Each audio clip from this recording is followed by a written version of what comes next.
tell you. Well, first off, welcome to Thoughts and Anyone on this beautiful Monday evening. Let's start off by reminding ourselves to be kind to ourselves and don't overexert because no one else can give you their energy. You cannot give me your energy, and I can't give you mine. So rest and recharge when the time calls for it. Now, get down to this. As you see what the title is about. I gotta put the photo up there. I didn't put the photo up there. I gotta update it. But we're gonna talk about the Lucy Man. You all know who the Lucy Man. You know who the Lucy Man is. I don't know what the Lucy Man is called in other states. I don't know, but I know in New York City, the man that sells cigarettes, single, is the Lucy Man. Even if he sells it by the pack, he's still the Lucy Man. But anyway, the Lucy Man taught me a lot. When I say a lot. And I learn lessons every time I see him. Because whenever I see him, it was never in the same space. Never in the same space. I learned that at 20, was it 21? Yeah, 21, I learned early in the streets that be careful how you talk to people, be careful how you treat people, and when it comes to money, be careful what you owe people. Because this man was everywhere. When I say this man was everywhere, what the fuck? Oh, when I say this man was everywhere, I seen him in all boroughs. I seen this man in all boroughs. Mind you, I'm in the Back to Work program, so you know when you're in the Back to Work program, you're always by a store or whatnot, and wherever that store is at, that guy Lucy's, there's usually a Lucy man that's outside the store. And I see this man everywhere. What was it? It was in Pearl Street. If you know about ASA downtown, you know the block that ASA is on itself. What block is it? I can't remember that fucking block name. It's after Hoyt. It's not Bond. It's going towards Court. It's not Pearl. But I have classes on Pearl. I have classes in this building too. I can't remember the fucking name. But it was across the street from this gyro spot. I'm not even sure if the gyro spot is still there, but that gyro spot been there since I was a kid.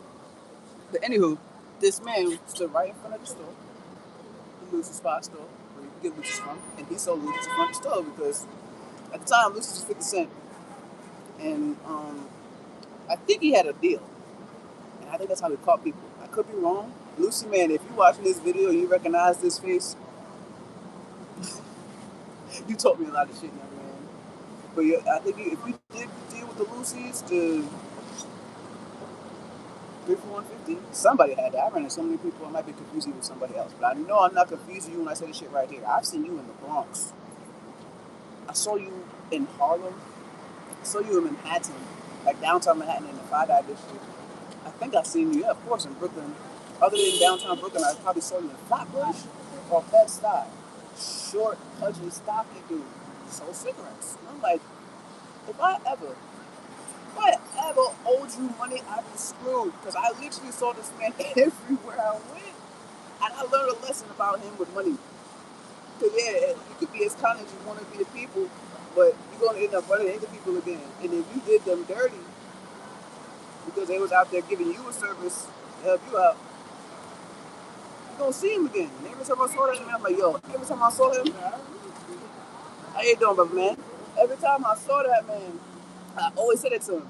If I owed you money, I'd be fucked. And he would laugh every time because I never, when I was smoking cigarettes, I haven't smoked cigarettes since 2017 to 2025. So 2 more years in, I'd be 10 years off of cigarettes, no nicotine, straight Mary Jane for me. And now I'm even transitioning from smoking to tinctures and edibles because I need to breathe. I'm getting older. But this man's the Lucy man, yo, he was. I don't know if you're asking a question or making a statement. But all right, Mr. Johnson, this dude, every time, never fail. So I don't know if y'all learned anything from what I just said in the past 5 minutes of me being here, but that man, He taught me a lot about money and how that shit moves. Because every borough, nigga, what the fuck are you doing in the Bronx?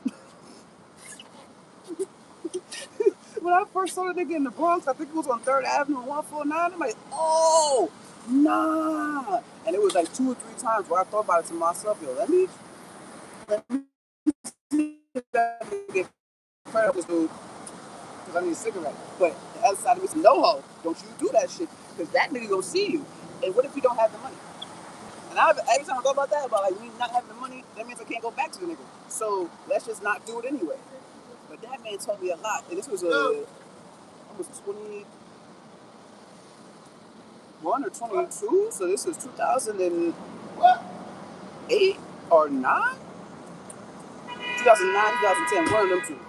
That man told me early, either you really stop smoking because it's not healthy for you. But if you ain't got the money to actually buy some shit, and you know you ain't gonna care to actually pay it back when you do get the money, don't you do that, bitch. Don't you do it. And I listened to myself and said, oh,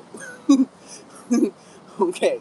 First of all, you shouldn't be smoking fucking cigarettes. Yeah, regardless of you being lonely, that was a part of it too. Being lonely in the streets and homeless and the lesbian and all that other shit.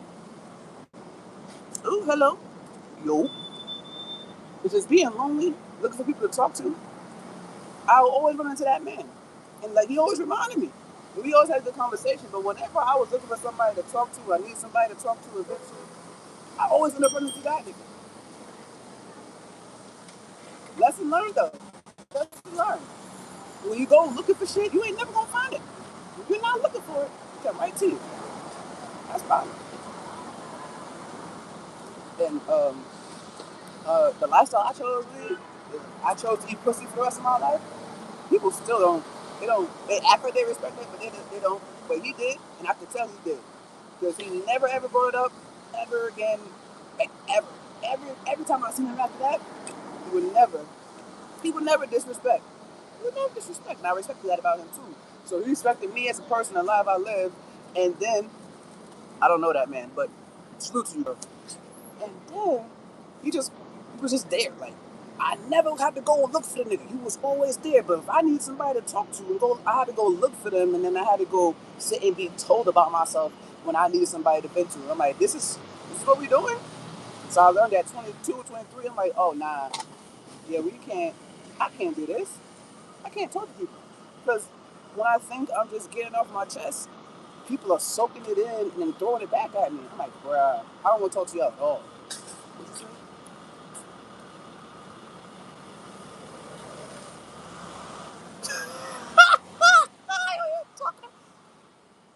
I don't even like gold, sir. But thanks for the question. See, they said like this. You came to my live to tell me to stop talking. What? That's cool though. And you're still here. I don't get it. Don't come to somebody else's live and say stop talking. Like I don't care about what you're doing, but don't come in my live and tell me what the fuck to do. Are you? I'm guessing by your picture, you are a man. Your face don't mean nothing to me. You're just a man out here talking. So shut the fuck up and leave me the fuck alone. Bruh, I don't want to talk to you. I don't. I don't want you talking on my live no more because you just said some stupid shit that you don't believe was stupid, but you said it. See, and you probably been the type of person that I thought I would probably be able to talk to when I was younger, which just showed me that you're definitely not. I can't even talk to you now. I don't even know you. I don't want to know you neither. You came on my live asking me if I like gold. I don't even like gold, so I'm definitely not paying you no attention. And then you follow that up with stop talking about the story. What? And now I'm pretty cool. Keep it up. All right, Mr. Non-Ford. At the end of the day, Harris. See? It's men like you that get on my fucking nerves, B. Oh, anywho, back to my Lucy, man. This dude taught me about how to save money, how not to use my face in inappropriate manners, and if I'm gonna put some fucking nicotine in my system, at least have 50 cents. I don't know how much cigarettes cost right now because I don't smoke cigarettes no more. But in 2009, they was 50 cents, and that was in Brooklyn. It was $1 in Manhattan. They might be $1.50 now, or $2. I'm not sure. But I learned at 21 or 22 years old that Yeah. If you ain't got it, don't attempt to buy it. Because your face card is not as good as the monetary. Because this actually keeps people alive. It keeps people functioning. The face card is like, ooh, you got that. Oh my gosh, yay. But I'm just gonna ignore you. If I wanted to talk to my therapist, I would definitely go and talk to my therapist. I don't need you to tell me not to let it bother me. And if you're a white man, I definitely don't need you to tell me that shit. And I don't want you to tell me that shit. Please, you're overstepping. You came to this live. I didn't come to you. So calm that down. This man, though, I still appreciate him. If I ever run into him, I might. I don't hug niggas. Straight man like that. I will happily, and I'm more comfortably, I will hug a gay man, like gay boys, before I hug a straight man. Just, I don't protection from y'all, warmth from y'all. Hell no, especially in my generation and my age range, the age I'm at, I don't want none of y'all motherfuckers hugging me. Ooh, because energy travels. It comes out through the clothing, it comes out through our fingers and our pores. And if people got unhealthy energy, you out here hugging people and you giving them that shit. So you're not gonna make me sick. Oh no. This hoe right here gonna be happy because I deserve that shit. And you do too. But if you out here giving out ugly ass energy and father shit, keep that shit to yourself. I don't want it. I don't want it. Like what he said? And homie from Mad TV, what was his name? Stevie? No, don't touch me. People are really ugly out here, and it's crazy. I can get that from either a handshake or a hug, so I don't hug straight men. I might just shake your hand if you deserve that shit. But a gay boy, I will most likely hug a gay boy quicker than I will hug a straight man. Don't blame me. I mean, you can, but I don't blame you for blaming me. You got an opinion and shit, you know. You gotta do what you gotta do. But the lucid man, he always taught me, yo, just because I don't have anybody to talk to, nigga, all I gotta do is come outside and spend some money for somebody to listen to you. Right over real, because that's what I learned. They don't say that. If you put money in people's pockets, oh, they definitely listen to you. They are all ears, even if you don't give a shit about what you're talking about. They're gonna take your money. He taught me that wherever I'm going, make sure that I should be there. And before I get there, do I want to be there?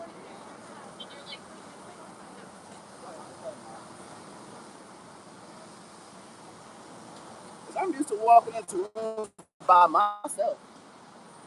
I'm used to walking into places by myself, my own energy, my own vibes, my own words.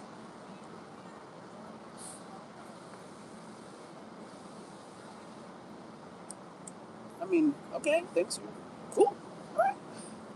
But I just learned that man taught me just by the interactions I had with him that I can I can do better.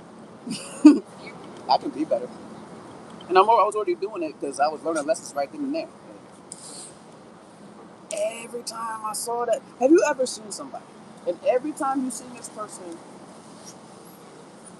you like, damn, if I had seen you somewhere else, if I had seen you somewhere else, if it was this, if it was that, it was always the same interaction that you see that person, and you was never looking for that person. He really told me that to just stop looking for people. Stop looking for people. And being in my human design chart gave me more clarity on what he was saying. He goes, oh boy, was I fucked up in life. When I say abandonment issues, that's a different category. Abandonment issues is severe for me.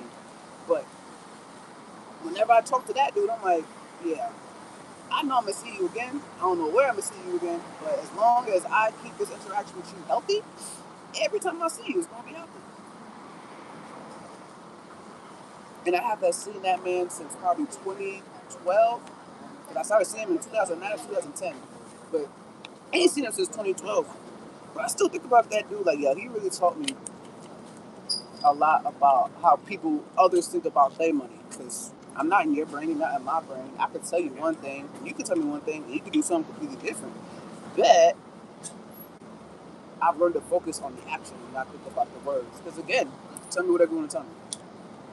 Before you gonna lie to me, you're gonna have to be okay lying to you.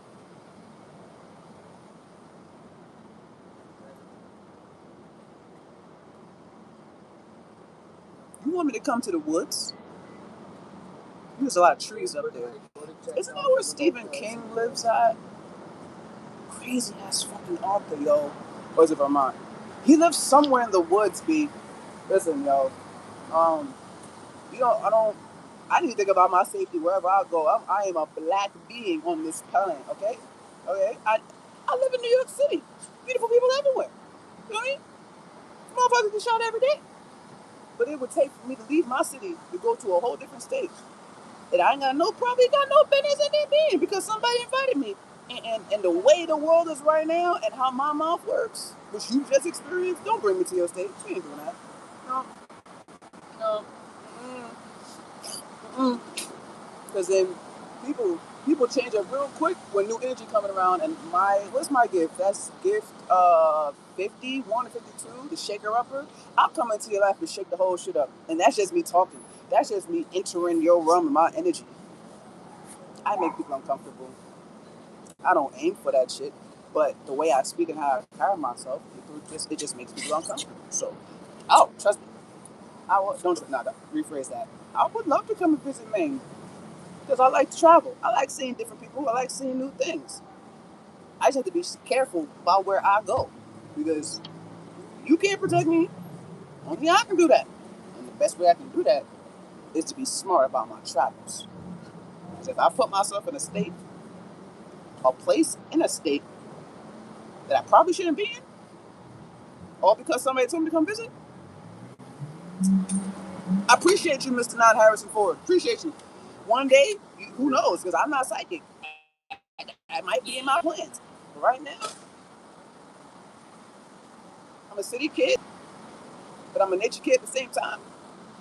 And when I move out of New York City, because I feel like that's going to happen, I wonder where I'm going to go. Maine, where it's cold? I don't do cold very well, sir. I need to know what your temperatures is like in the summertime. Between between April and September. What's the range? Because I don't like being cold. I don't. It's not fun. I've been homeless before. I've experienced that shit. Good. So if I'm coming someplace that's fucking cold and it really get cold in the winter, I have to be somewhere where I'm damn near hot on the inside. No. See, I come from people who were born close to the equator, so that's why I'm darker. My melanin is in there. But you, sir, I'm not sure where your people are from, but if you enjoy the cold, we can have interesting conversations because you're gonna see it way differently than I would. But yeah, I'm not gonna live where it's cold. So let me know what's your summers like. Is your summer in the middle of March, like in the middle of like April? Is it like starting to hit 65 and it grows up to about maybe 70 throughout July, 75 throughout July? I can do that. You feel me? I could do that. But I don't like being cold.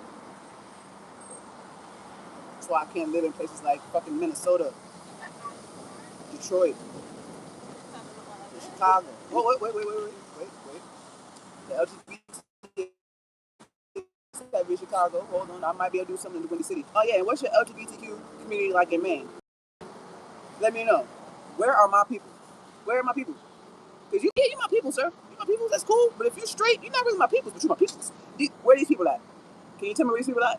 If you can't tell me where these people at, and they look like me too, I don't know if I want to go up there. Because I'm gonna be the only black hole around all y'all white hoes. That's not fun. At least it's not fun for me. Because then y'all just gonna drain my energy. Because I have a lot of energy, y'all. A lot. It actually annoys people. But they'd be alright.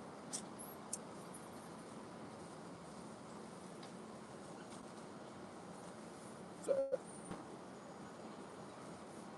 you ain't got nothing to say there. I'm trying to ask you about the place you live at. You ain't got no men. Anywho, Lucy, man, if I ever see you again, and Lucy, man, if I ever see you again, sir, I'm going to shake your hand, and I want to thank you. I want to thank you for you teaching me shit without actually knowing that you was teaching me something. I always appreciate wisdom. I am an old soul. I firmly believe I'm an old soul because I'm old. Being a mental projector, I'm a thinker a lot, and I've always been surrounded by elderly people in my life, so I got that with me too. But just be kind to yourself and pay attention to who you put yourself around, and then pay attention to who comes around you and why they come around you. Because as lonely as I was doing my bachelor program, being in a shelter and shit, being homeless and whatnot, every time I saw that dude, and there's a lot of men I don't like, every time I saw him, it was always chill. And I kept that, and I took that with me, and I'm like, all right, I can use this for something else. I can apply it to myself. So I started doing that when I was about 25, and just started switching shit up. Yeah, it took me about 3 years to get that. And when I got it, I'm like, oh shit. So whenever I interact with people, and I'm interacting with you, and I'm like in your face, I'm talking to you, and I'm engaging, I initiate the conversation. I make sure I'm doing my best so that I can actually leave a good impression on you. This is my first time talking to you. And I know I'm outlandish. I talk a lot. My mouth is crazy. But I do not have the intention. I don't wake up in the morning and go, all right, who am I going to curse out today? I wake up saying, as long as I don't curse nobody out, today's a great day. And I got to be the reason that that shit don't happen. It's not on y'all motherfuckers. It's not on y'all to be the reason that I don't curse y'all out. I got to be able to keep myself calm enough to deal with people so I don't curse them out. So I am a fire sign that is easily triggered and very traumatized. So I'm healing, but I'm not 100% okay. And I probably never will be. And as long as I tell you that and you hear that, like, and you apply, you actually sit down and think about, like, or ask a question, like, what do you mean by you're not 100% okay? And I'll let you know.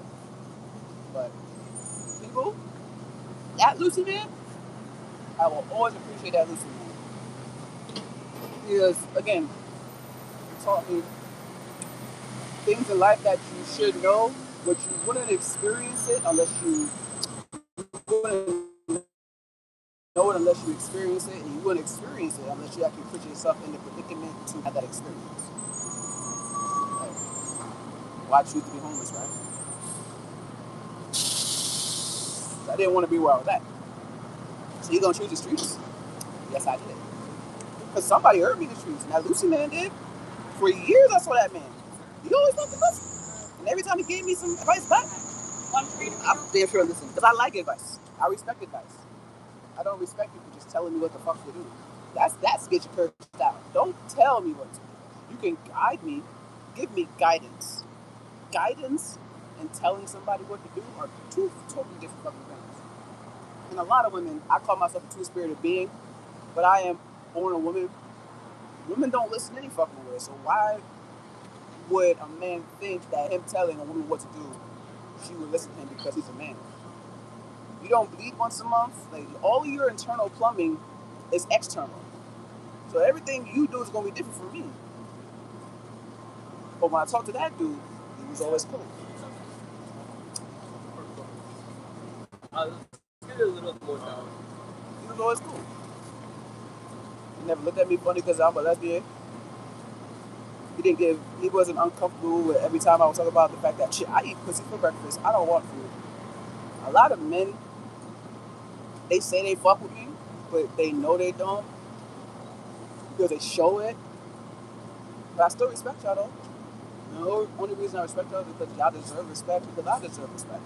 I don't like y'all, and that has nothing to do with y'all individually. But I just don't like men.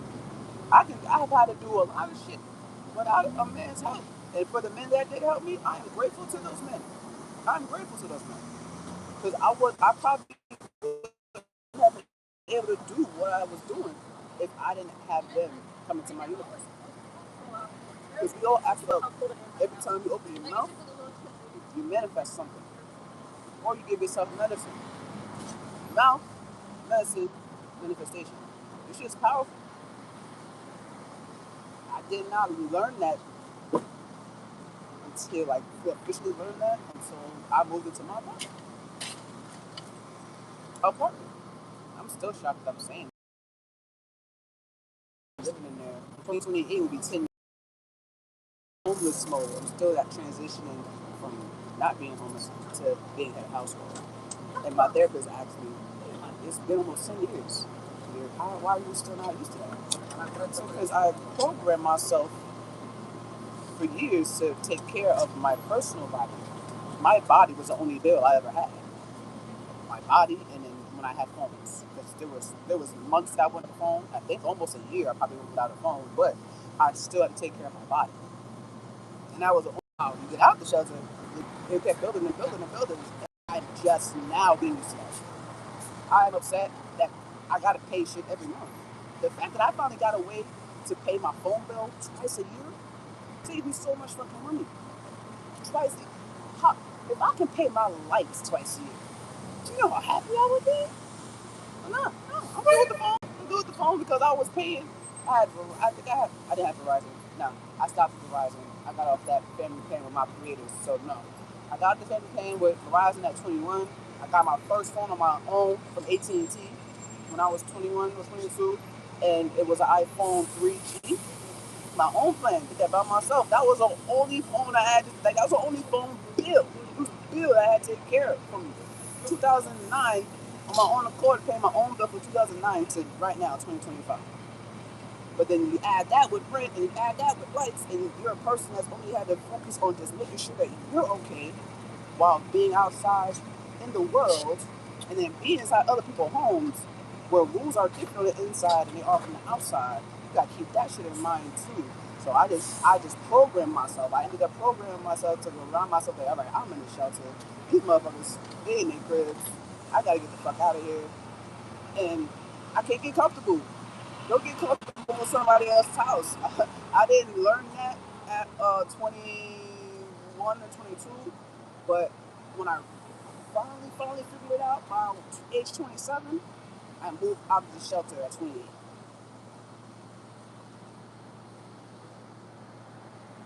My bad, 29.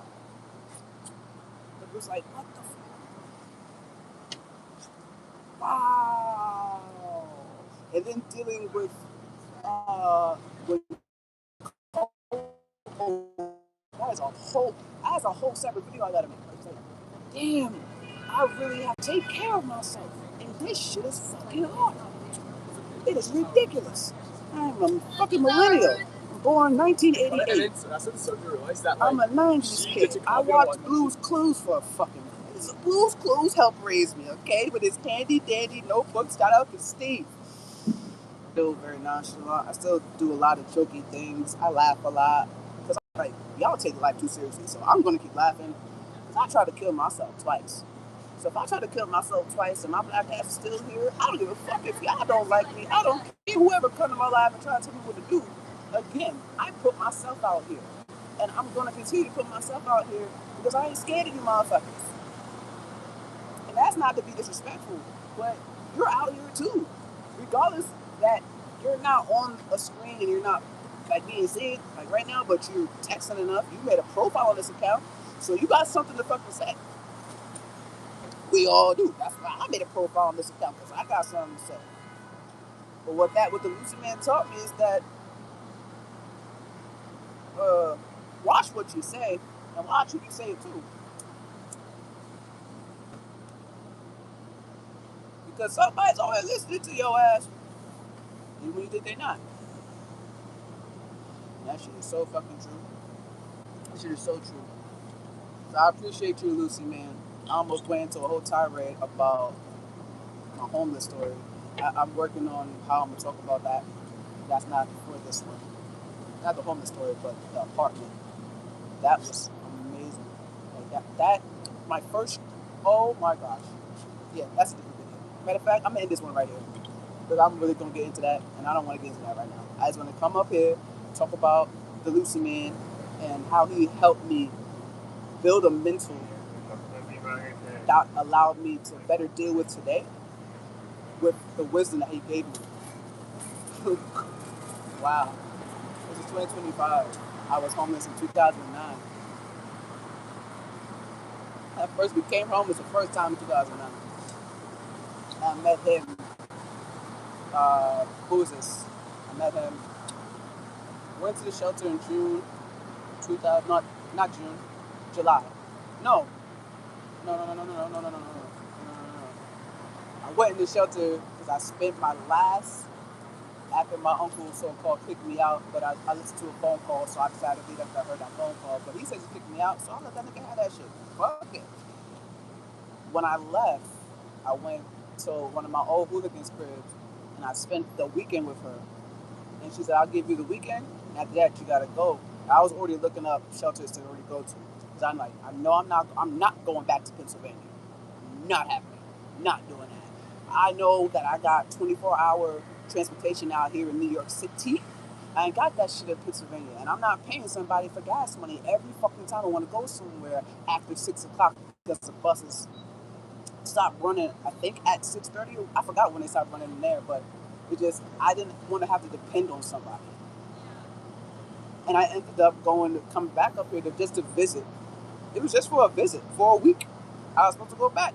I came up here for a week and I ain't left. Came up here for a week after I had volunteered for Obama's first presidential run. I came up here for a week to visit my uncle, and I ain't been back to Pennsylvania since. Living wise, I've been back there, but not to live, no, not to sleep, no, not to rest my head there on a daily basis, because I don't want to. I don't. Me alone paying you for gas money where I come from a place where all I need is a Metro card. I'm not doing that. So, so I came back to New York City, did not leave, made sure that I went through this whole roller coaster of the Department of Homeless Services, New York City, and I got my first apartment. I had to go to the shelter system twice because I had to learn my lesson, but I learned that bitch. But again, that's a different story. I'm off this, y'all. I appreciate y'all for tuning in. Be a happy hoe, guys. Okay? You deserve it. And I do too.